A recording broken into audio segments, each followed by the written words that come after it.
Welcome back to Horrifying Stories.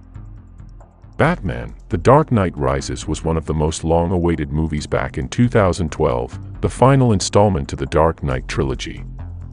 Avid fans and moviegoers in Aurora, Colorado flocked to the nearby Century 16 multiplex on July 20, 2012, the opening night of the much-anticipated movie.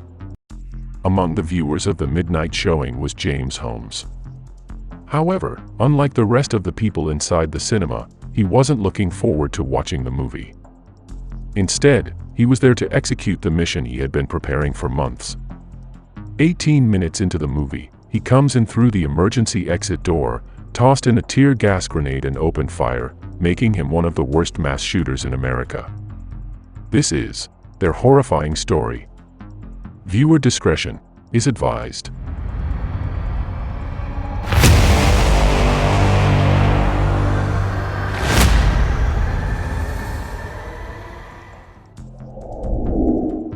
July 20, 2012 was like any other blockbuster movie opening night at the Century 16 multiplex in Aurora, eastern suburb of Denver, Colorado. At around midnight, the theater security camera captured the 24-year-old James Holmes, coming into Theater 9. He chose a front row seat for the highly anticipated movie and settled down minutes before the movie started. The theater was jam-packed. After all, it was only the first night of the movie's release. Just as the movie started rolling, James stood up from his seat pretending to answer an important call and went out of Theater 9 through an emergency exit. He secretly inserted a plastic door stop as he went through the door. He went to his car parked right outside and opened up his trunk filled with all the things that he has been preparing for the past 4 months. With almost everyone already inside, he was able to move without anyone else noticing.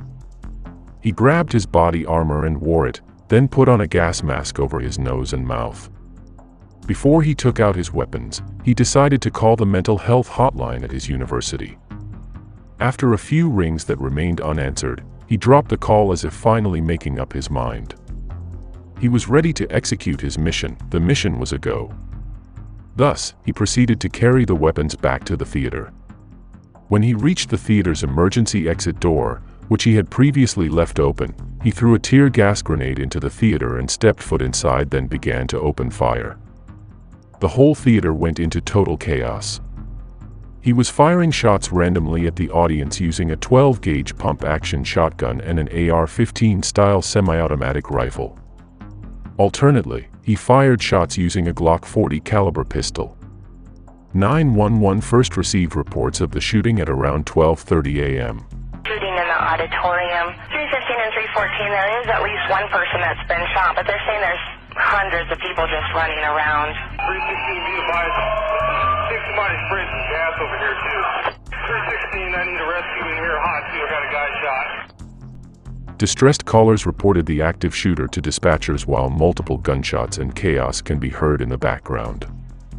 A total of 41 calls have been received by 911 regarding the incident. Since a police station was close to the scene, first responders immediately arrived within 1 minute from the first call. When they arrived, people could be seen running frantically, shouting and shaking as they scrambled for the exit doors.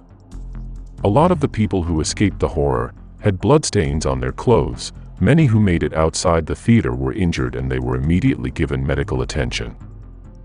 Inside Theater 9, blood and body tissue can be seen all over, along with popcorn which got spilled as everyone ran for their lives. Tear gas and gun smoke filled the big room and cell phones could be heard ringing. 10 people were found dead on the spot while 2 were still rushed to the hospital and eventually died there. 2 of the casualties were 6-year-old Veronica Moser Sullivan, who got a total of 4 gunshot wounds, while 6 landed on Jessica Goey, a 24-year-old who dreamt of becoming a sports journalist. A few weeks earlier, Jessica also found herself in a deadly mass shooting incident at a food court in Toronto. She had managed to escape, but tragically, ended up losing her life in a similar incident. Meanwhile, as rescuers and responders cleared the area, James calmly exited the building in the midst of all the chaos and confusion. He went to his car and stood there, leaning onto the trunk of his car, still wearing the gears he was wearing during the attack. He stood there like nothing had happened. One of the police officers noticed him and realized that although he was wearing a bulletproof vest and a gas mask, he wasn't part of the responders.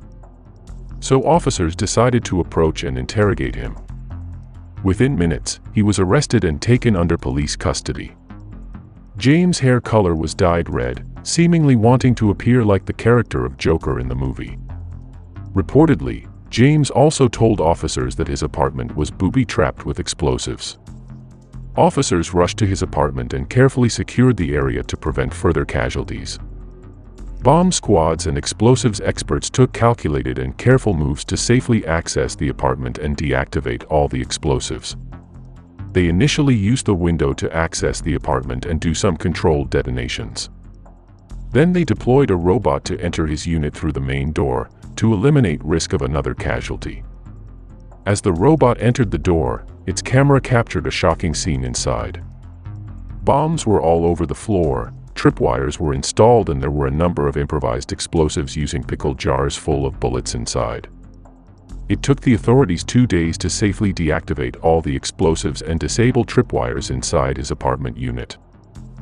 Aside from his booby-trapped unit, another strong evidence that proved how the shooting was carefully thought out was his notebook. Apparently, a day before the incident, James mailed his notebook to his campus clinic psychiatrist. However, it was still unopened in the mailbox when police got a hold of it. In his notebook were disturbing notes that included questions about the meaning of life and death. 7 pages of the notebook were also filled with the question why, repeatedly written all over each page. The notebook also contained how he actually planned the attack. In one of the pages, he wrote his options on the weapons he would use and the manner at which he would execute his plan.